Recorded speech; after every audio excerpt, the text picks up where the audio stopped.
Hello everyone and welcome back to Team Enlightened. So today I'm not going to discuss any topic. As কোনো ধৰণৰ topics নহয়, বা কোনো ধৰণৰ class lectures নহয়, but a very trending issue that has been on air, that has been in media, that has been on social media regarding HSLC 2021 and HS 2021. The HSLC, whether they should be cancelled or not. The exams cancel hobo lage, or they should not be cancelled, or should they be postponed, or should they be not postponed. So tar uprot ami eta team enlightened, eto more personal opinion নহয়, amar team enlightened or eta analysis hoy, right? Zero analysis ami yat present korisu. এটা কথা এনেকুৱা যে আমি এটা বিষয়বস্তু কেৱল এটা পিনৰ পৰা চালে নহব, যেহেতু প্ৰত্যেকটো বিষয়বস্তু বা প্ৰত্যেকটো ক্ষেত্ৰত বা প্ৰত্যেকটো কথাতে দুটা সাইডৰ পৰা চোৱাটো অতিকৈ আৱশ্যক, ৰাইট? এখন বোৰ্ডৰ এক্সামছ কেনসেল হয়, that does not mean যে বাকিবোৰ বোৰ্ডৰ এক্সাম কেনসেল কৰিব লাগে বা কৰাটো কম্পালসৰি। আমি চাব লাগিব পৰিস্থিতি কেনেকুৱা, কি সিচুৱেচন আছে, আৰু তাৰ পাছতে আমি এটা নিৰ্ণয় কৰিব পাৰো। So let us have a very good and quick analysis of what is happening. So কি হৈ আছে, right? আমি কিন্তু চাওঁ। প্ৰথম কথা মই ক'ব বিচাৰো, যেটো আমি যেটো এনালাইসিস কৰিছিলো, প্ৰথম কথাটো হৈছে যে এনেকুৱা ধৰণৰ এটা ঘটনা আজি যেটো সিনাৰিও হৈ আছে, সেম সিনাৰিওটো 2020 চনতো হৈছিল, ৰাইট? আৰু সেই বস্তুটো পাৰ্লিয়ামেন্টৰ যিহল মেম্বাৰ আছিল তেওঁলোকৰ ওচৰতো পাইছিল, অপজিশনে তাৰ লগত প্ৰটেষ্টটো কৰিছিল, ৰাইট? আনকি অপজিশনে এই সন্দৰ্ভত বহুত ধৰণৰ মন্তব্য আগবঢ়াইছিল 2020 চনত। কেছটো কেনেকুৱা আছিলে, সৰ্বভাৰতীয় যেটো প্ৰৱেশ পৰীক্ষা হয় বা এন্ট্ৰেন্স যেটো এক্সাম হয় for medical and engineering students, যাক আমি জেডাবলি বা নিট বুলি কওঁ, তাৰ ভিতৰত জেডাবলি পৰীক্ষাটো জানুৱাৰী 2020 চনত হৈ গ'ল। এটা আছিলে ফাৰ্স্ট ৰাউণ্ড বা ফাৰ্স্ট এটেম্পটো। এপ্ৰিল মাহত জেডাবলি সেকেন্ড ৰাউণ্ড বা সেকেন্ড ফেজটো হ'বলগীয়া কথা আছিল, কিন্তু কোভিডৰ কাৰণে যোৱা বছৰ কথা মই কৈ আছো, কোভিডৰ কাৰণে সেইটো অনুষ্ঠিত কৰিব পৰা নগ'ল 2020 চনত। সো এপ্ৰিলৰ পৰা পোষ্টপন হৈ গ'ল জুনলৈ, ঠিক আছে? কিন্তু জুনত যেটো কেसेस বাঢ়ি আছিল, ৰাইট, আকৌ একে ধৰণে জুনৰ পৰা পোষ্টপন হৈ গ'ল সেপ্টেম্বৰলৈ। নিটৰ একে ধৰণে অক্টোবৰ সেপ্টেম্বৰ এনেকলে পোষ্টপন হৈ গ'ল নিটটো যোৱা বছৰ। কিন্তু যেতিয়া আগষ্টৰ মানৰ পৰা যেতিয়া মানে আগষ্টৰ 15 বা 17 তাৰিখৰ পৰা যেতিয়া মানে এন্ট্ৰেন্স পৰীক্ষাৰ ডেট উৎসৱ চাপিবলৈ আৰম্ভ কৰিলে, তেতিয়া বহুতে আপত্তি জনাইছিল যে সেপ্টেম্বৰত পৰীক্ষা অনুষ্ঠিত কৰা ভাল পৰিৱেশ নহয়, আৰু সেইকাৰণে আমি পৰীক্ষা পাতিবলৈ নিদিও বা আমি পৰীক্ষা দিবলৈ আমি প্ৰস্তুত নহয়। বহুতেতো এক্সাম পোষ্টপন কৰাৰ কথা কৈ আছিলে, বহুতে কেনসেল কৰাৰ কথা কৈ আছিলে সেইখিনি সময়ত, মানে নিটৰ কথা মই কৈ আছো। আৰু সেই বস্তুটো ইমানেই পপুলাৰিটি পালে যে মিডিয়া হওক বা অপজিশন পাৰ্টি হওক, সকলোৱে এই বিষয়টো এটা মুদ্দা বনাই লয়, পলিটিকেল মুদ্দা হিচাপে বহুতে লৈ লয় বস্তুটো। তাৰ ভাল এক্সাম্পল তুমি চাব পাৰা, ৱেষ্ট বেংগলৰ চিএমৰ টুইটাৰ হেণ্ডেল তুমি চাব পাৰা, বা ৱেষ্ট বেংগলৰ চিএমৰ যেটো ষ্টেটমেন্টছ হয়, ষ্টেটমেন্টছবোৰ পঢ়ি চাবা সেপ্টেম্বৰ 2020 এই পৰীক্ষাৰ ৰিলেটেড, তাত তোমাক গম পাবা যে কেনেকুৱা এটা পলিটিকেল ইস্যু হৈ গৈছিলে জেডাবলিৰ নিটটো, ঠিক আছে? সো এট টাইম কি কৰা হ'ল, ষ্টুডেন্টছে মিলি পেলাই সুপ্ৰিম কোৰ্টৰ এটা পিটিশন ফাইল কৰিলে যে এক্সামটো পোষ্টপন কৰিব লাগিব, আৰু তাৰ শুনানি হ'ল, ডেটৰ পিছত ডেট আহিলে শুনানি হ'ল, আৰু এন্ডিঙত সুপ্ৰিম কোৰ্টে এটা জাজমেন্ট দিলে যে আমি পৰীক্ষা বাতিল কৰিব নিদিও বা বাতিল কৰাটো যুক্তিকৰ নহয়, ৰাইট? এতিয়া কথাটো হৈছে সুপ্ৰিম কোৰ্টে এই কথাষাৰ কিয় ক'লে,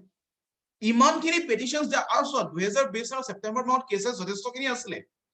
ইমানখিনি কেसेছ থকাৰ পাছতো সুপ্ৰিম কোৰ্টে জাজমেন্ট এইটো দিছিলে যে এন্ট্ৰেন্স এক্সাম কণ্ডাক্ট কৰিবই লাগিব, আৰু এন্ট্ৰেন্স এক্সাম সেপ্টেম্বৰ বা নিৰ্দিষ্ট তাৰিখত পাতিব লাগিব। আৰু তেনেকুৱাই হ'ল, যদিও বহুত অপজিশন আহিছিলে, ৰাইট? আনকি তাত প্ৰটেষ্টটো হৈছিলে, প্ৰটেষ্ট ষ্টুডেন্টছে কৰা নাই, মানে ষ্টুডেন্টছে অনলাইন প্লেটফৰ্মত প্ৰটেষ্ট কৰিছিলে, বাট অন দ্য গ্ৰাউণ্ড অপজিশনে প্ৰটেষ্ট কৰিছিলে। সুপ্ৰিম কোৰ্টৰ জাজমেন্ট বা সুপ্ৰিম কোৰ্টে কৈছিলে কিছু, career of students cannot be put in peril. We find no merit in the petition. The petition is dismissed. The bench which also comprise Justices B.R. Gevai and Krishna Morai said তেওঁলোকে কৈছিল যে ষ্টুডেন্টছৰ যেটো career হয় আমি তাক ধ্বংস হ'বলৈ দিব নোৱাৰো বা তাক অৱৰ্তনা বা তাক অৱনতি ঘটিবলৈ আমি দিব নোৱাৰো আৰু সেই কাৰণে যিখন পেটিশন দিছিল পৰীক্ষা বাতিল হ'ব লাগে বুলি সেই পেটিশনখনৰ কোনো ভ্যালু নাই আমি গণ্য কৰিছো আৰু সেই কাৰণে পেটিশনখন ডিসমিস কৰা হ'ল আৰু শেষত কি হ'ল এক্সাম কণ্ডাক্ট কৰা হ'ল 2020 চনত সেপ্টেম্বৰ মাহত এক্সামছবোৰ কণ্ডাক্ট কৰা হ'ল একে ধৰণে ৰাইট এই কথাটো হৈছে সৰ্বভাৰতীয় পৰীক্ষাৰ ক্ষেত্ৰত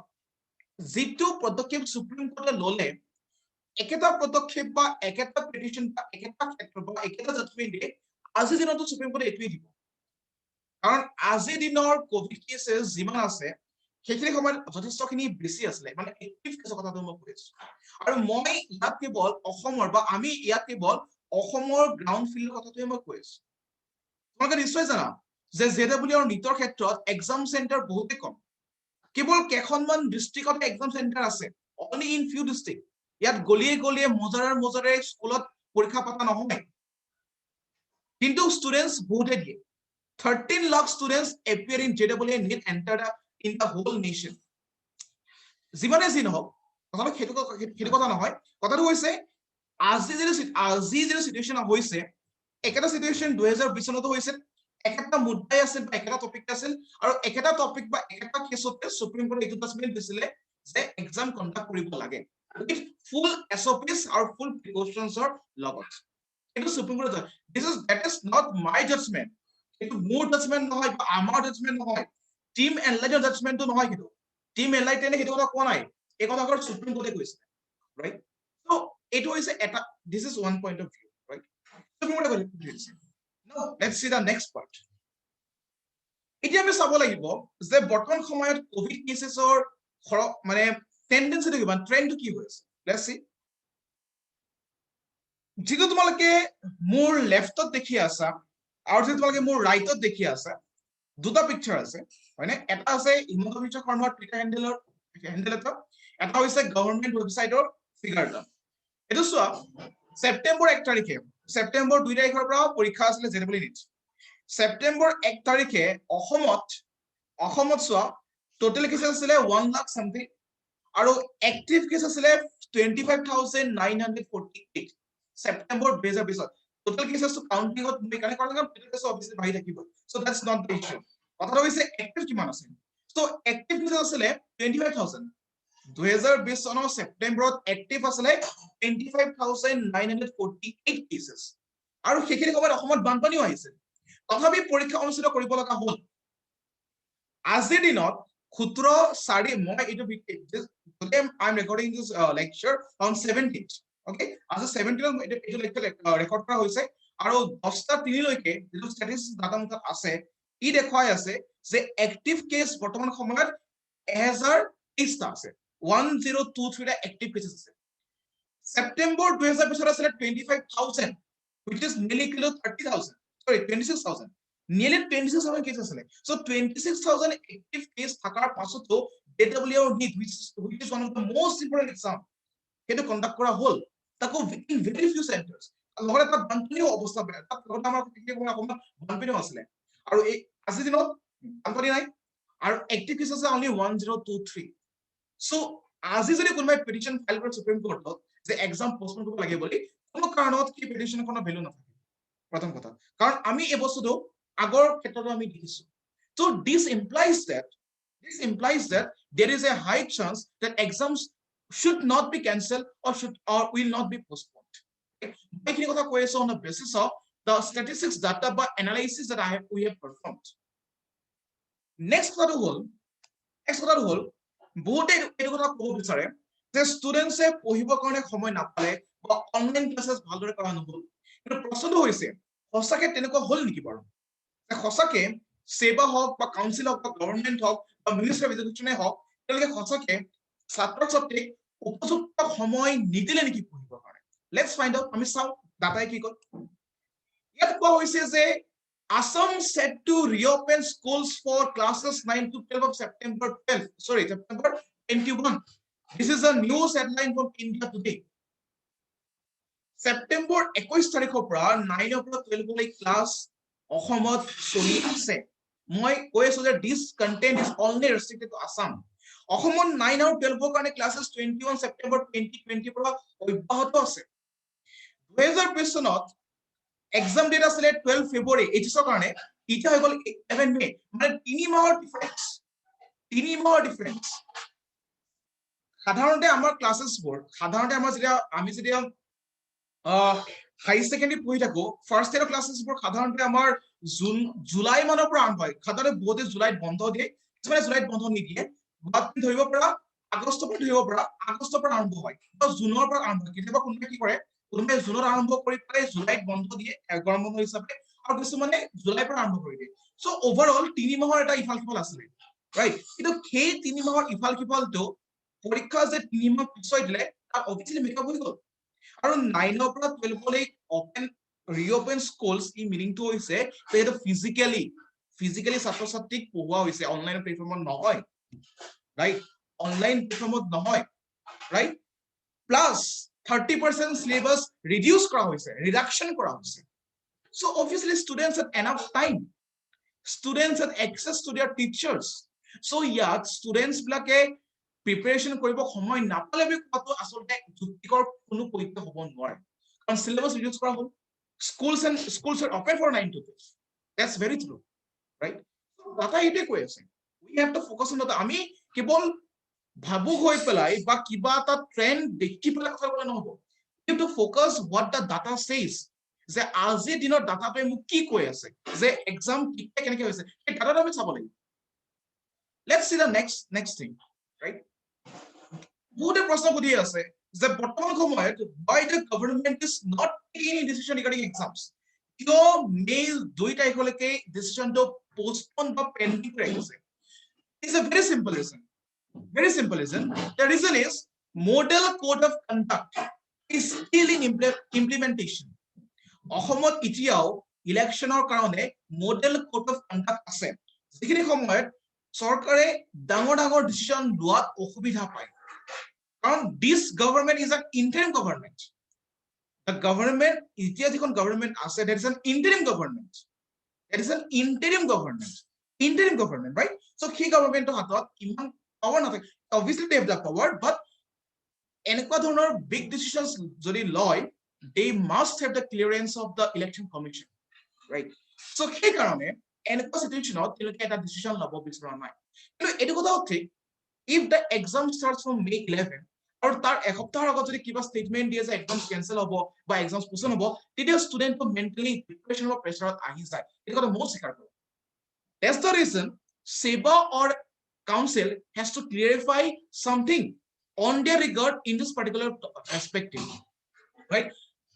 কাৰণ এসপ্তাহৰ আগত যদি কয় বলে পৰীক্ষা ক্যান্সেল হ'ব পৰীক্ষা নহয় obviously student for the mental depression পৰি যায় এই কাৰণে ডিসিশন ল'ব নালাগে কিন্তু এটা ষ্টেটমেন্ট দি ক্লেৰিফিকেশন দিব লাগে কোনে দিব লাগে not the ministry but from SEBA or council we want that specification so that's all and the lastly what can we suggest মই সাজেশন আগতে মই এটা কথা ক'ব বিচাৰো আমি যিমানখিনি দেখিলো আমি যিমানখিনি কথা এনালাইসিস কৰিলো এটো কথাই বুজাই যে অসমত পৰিস্থিতিটো ইতিয়ালৈকে ইমান বেয়া হোৱা নাই যে পৰীক্ষাটো বাতিল কৰা বা পোষ্টপন কৰা কথা আমি চিন্তা চৰ্চা কৰিব লাগে সিবিএসই পৰীক্ষা ক্যান্সেল হৈছে তাৰ ৰিজন কেইটামান নিশ্চয় আছে ৰাইট তুমি চাবা it's very obvious that HSC exam 2021 for CBSE I mean to say class 12 exams for CBSE has not been cancelled it has been postponed কারণ class 12 exam cancel হোৱাটো সম্ভৱৰ নহয় coming to the SEBA part coming to the class 10 part class 10 or যিবোৰ CBSE schools আছে maximum CBSE স্কুলত class 11 12 থাকি যায় মানে থাকে এই কাৰণে তেওঁলোকে আৰামত সেই প্ৰমোশন পাই যাব কিন্তু যিসকলে সেবাত অধ্যয়ন কৰি আছে সাধাৰণতে আমাৰ স্কুল ব্লকত 10 আৰু 12 একেলগে মিলি পেলাই নাথাকে যাৰ কাৰণে নতুনকৈ কলেজত এডমিশন হ'ব কাৰণে they have to prepare a merit list আৰু merit list obviously percentage চাই পেলাই বনাব প্ৰশ্নটো হৈছে যদি এক্সামছ কন্ডাক্ট কৰে on what basis will you be awarded marks কি বেসিসৰ মাৰ্কস দিয়া হ'ব ইন্টাৰনাল অ্যাসেসমেন্ট নাই এটো সৰকাৰও দুখ নহয় এটো ষ্টুডেন্টছৰ দোষ নহয় ফলটো কাৰো নহয় সবৰ বোৰ্ডৰ নিজৰ নিজৰ এটা ক্ৰাইটেৰিয়া থাকে আৰু আমি এইটো ক্ৰাইটেৰিয়া চাই পিনে আমি পঢ়িছো আমি জানো আমি আগৰ পৰা জানো সেবাত নাম ভৰ্তি কৰাৰ আগত মাকদেউতাকে জানে যে সেবা ক্ৰাইটেৰিয়াটো কেনেকুৱা সো সেইটো চাই পেলাই তাত এডমিশন দিয়া হয় সো তাৰ ওপৰত কোৱেশ্চন কৰাৰ অধিকাৰ নাথাকে যে ক্ৰাইটেৰিয়াটো কিয় এনেকুৱা হৈছে সেবাত ইন্টাৰনেল এসেসমেন্ট নাই মানে নাই আছে 20 মাৰ্কছৰ এটা এসেসমেন্ট আছে বা সিবিএসই নেকি এসেসমেন্ট নাই মানে নাই তাত আকৌ কোৱেশ্চন কৰাৰ কোনো যুক্তি নাথাকে yes we can appeal for rectifications but it's not a valid question that why there is no internal assessment right এটা কথাটো হৈছে সিবিএসই প্যাটার্ন বেলেগ হয় সেবার প্যাটার্ন বেলেগ হয় কিন্তু আমি সুবি জানো আৰু আমি সেইটো চাই পেলাই এডমিশন লৈছো ন সো সেবাৰ প্যাটাৰ্নতে যেনে ধৰণে বিচাৰে সেবা তেনে ধৰণে কৰিব সো এক্সাম সেবার exams are important so যদি এক্সাম নহয় how will be they awarded marks কেনেকৈ দিব right আৰু ঠিক আছে মই মানি লৈছো যে আজিৰ দিনত কোভিড বেছি কাৰণে we have to cancel exam yes আজি এক্সাম কেনসেল কৰিলো কোভিড কি অবজৰ কেনেকৈ হৈ যাব নেকি অবছৰ কি হ'ব তাৰ পিছৰ বছৰটো কি হ'ব কি আমি প্ৰত্যেক বছৰে মেট্ৰিকৰ হাই সেকেন্ডাৰী বা ডাঙৰ ডাঙৰ এক্সামবোৰ কি সদায় কেনসেল কৰি থাকিম নেকি যদি তেনেকুৱাই হয় then what will happen to education system বেলেগ কথা বাদ দিও just think logically just actually ভাবচোন just think about ethics গোটেই বছৰটো ষ্টুডেন্ট এজনে কষ্ট কৰি পঢ়িব আৰু শেষত বোলে এক্সামে নাপাতে is that fair is that ethical is that moral is that really something logical statements it's not at all এটো কোনো ধৰণৰ লজিক হ'বই নোৱাৰে কাৰণ এজন ছাত্ৰই কিমান কষ্টকে পায় মই খেবৰ ছাত্ৰৰ কথা কৈছো যিকল ছাত্ৰকে খসাকে পৰীক্ষা দিম বুলি পঢ়ি আছে তো খেগৰ ছাত্ৰ ছাত্ৰীয়ে কিমান ডিপ্ৰেছনত যাব that's what you have to understand আৰু ইমানখিনি সময় ষ্টুডেন্টৰ হাতত আছে ষ্টুডেন্টে তাক ব্যৱহাৰটো কৰিছে সো ইয়াত এক্সাম দিবলৈ ব্যৱহাৰ কোনো কথাই নাই আৰু অসমত পৰিস্থিতি ইমান বেয়া হোৱা নাই যাৰ কাৰণে আমি পৰীক্ষা বাতিল কৰাৰ কথা ভাবিব লাগে যদি আজি বিহুৰ মঞ্চত 11 বজালৈকে বিহু সমাপ্ত কৰিব লাগা বুলি কোৱা কাৰণে যদি আন্দোলন বা প্ৰটেষ্ট কৰিব পাৰে why can't you say that exams will be conducted 11 বজালৈকে বিহু পাতিব দিয়া তেওঁলোকৰ আপত্তি আছে কিন্তু পৰীক্ষা পাতিবলৈ গলে তেওঁলোকৰ আপত্তি আছে just try to understand ইমানখিনি মানুহৰ মাজত ইমান এটা ক্ৰাউডেড এৰিয়া ভিতৰত বিহু চাব গৈ যদি পাৰে পৰীক্ষা দিব পাৰিব একো ডাঙৰ কথা নহয় আৰু এতিয়ালৈকে যেটো ষ্টেটমেন্ট মিনিষ্ট্ৰীৰ পৰা আহি আছে যে অসমত কোভিড সিচুৱেচন ইমান বেয়া হোৱা নাই if sufficient amount of dosages still today right so একো সিচুৱেচন যদি এক্সামটো কন্ডাক্ট কৰি দিয়ে পিছলৈ ষ্টুডেন্টছ খিনি প্ৰফিট হ'ব কাৰণ পিছলৈ যদি পৰিস্থিতি আৰু ভয়ংকৰ হয় তেতিয়া কি হ'ব ষ্টুডেন্টছ খিনিক তো আমি ইমান টাইম থাকিব নোৱাৰো মে পৰা জুনৰ পৰা জুলাই পৰা আগষ্ট সম্ভৱ নেকি it's not possible exam জিমানে পোষ্টপন কৰিব exam জিমানে পিছুৱাব তিমানে ষ্টুডেন্টছ খিনি লছ আৰু সেই লছটো ষ্টুডেন্ট জনে এতিয়া বুজি নাপায় কাৰণ ক্লাছ 10 ৰ ষ্টুডেন্টছ খিনি ইমানো মেচ্যুৰ নহয় যে তেওঁলোকে ইন ফিউচাৰ তেওঁলোকৰ কি কনসিকুৱেন্স হ'ব কিটা ভাবিব পাৰিছে তেওঁলোকে কি কৰিছে এটা ফ্লো দেখিছে কোনোবাই তেওঁলোকক ডিস্ট্ৰেক্ট কৰিছে কোনোবাই তেওঁলোকক কৈছে এক্সাম হ'ব নালাগে বুলি কিন্তু টপিক বা মুদ্দা লৈ লৈছে আৰু সেই বস্তু কি তেওঁলোকে ফ্লো কৰি আছে যেটো কেতিয়াও এথিক্যাল হ'ব নোৱাৰে ৰাইট কিন্তু এক্সামস কেনসেলৰ প্ৰথমটা কনসিকুৱেন্সেস কি হয় obviously বৰ্তমান সময়ত কি ক'লে ইউজি পঢ়ি আছে বা পিজি কৰি আছে তেনেকৈ ভালকে বুজি পায় যেতিয়া